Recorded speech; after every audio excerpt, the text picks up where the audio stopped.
so we're rebuilding the carburetor for our 55 Packard. It's a Rochester 4GC 4-jet. So we got the base plate here, we got the bowl assembly, and then we got the float assembly, and then obviously this is our thermostatic choke. So that's pretty much it.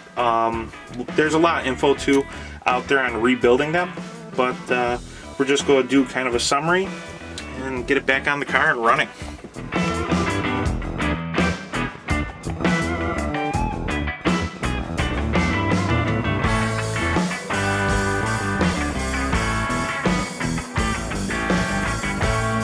Alrighty, so rebuilding the throttle plate's pretty easy.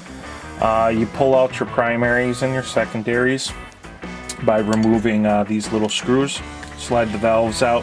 The hardest part is keeping all the throttle linkage in the right spot. So take a lot of pictures on your phone. But as far as that, just make sure you clean up your gasket surfaces, front and back. Clean up your adjustment screws.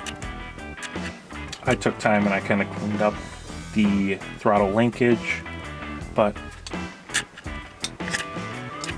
we're all new and functioning.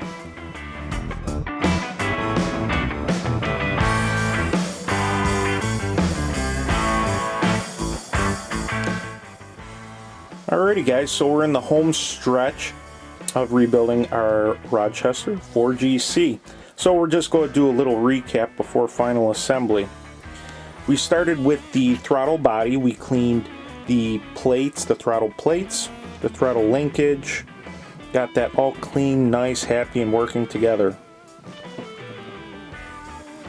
Then we jump up to the bowl and we made sure to clean out all the junk inside the bowl. And we cleaned out the jets, primary and secondary. We made sure to clean the venturis really well. Then the accelerator pump got a new check ball and spring. There's a new screen down there. New gasket on the power valve. Then moving over to the top, we have new needle and seats, accelerator pump.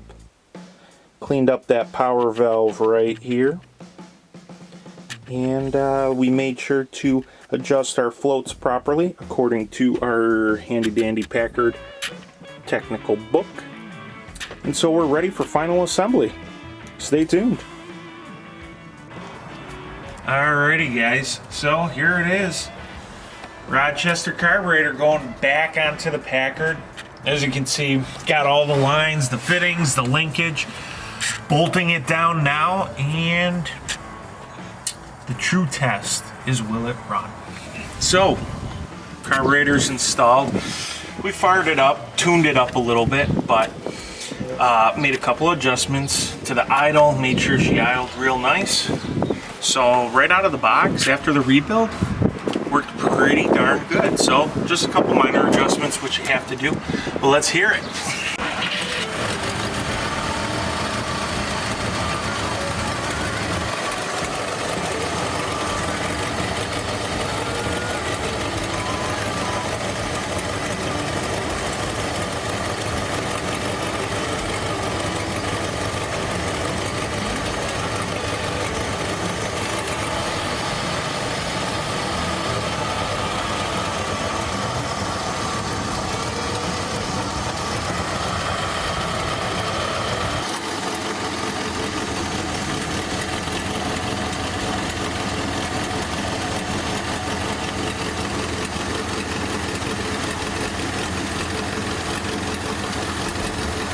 Alright, so there you have it guys. If you have any questions about carburetors, feel free to leave a comment below or send us a personal message. If you like videos like this, make sure you like, share, and subscribe.